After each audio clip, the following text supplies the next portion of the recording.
Pokemon Scarlet and Violet are the mainline games of the 9th generation of Pokemon developed by Game Freak. In these two games you will start your journey in the Paldea region, a huge island which is heavily inspired by Spain.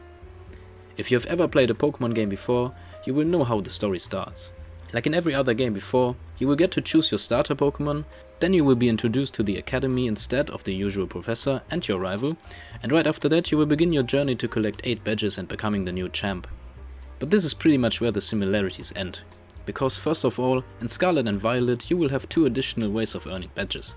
The first one being boss fights against huger and stronger versions of regular Pokemon in order to get special herbs. And the other one is raiding bases of Team Star, which is this generation's evil organization.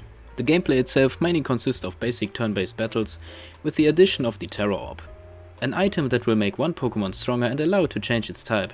And besides the changes mentioned before, you will have the main gameplay loop of discovering the world or catching and training your Pokemon.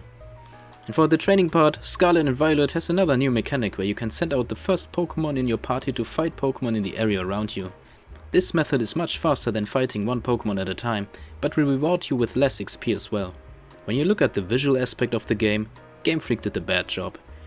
Because when you compare Scarlet and Violet to some titles on the PlayStation 2, the Switch titles are not the better looking ones.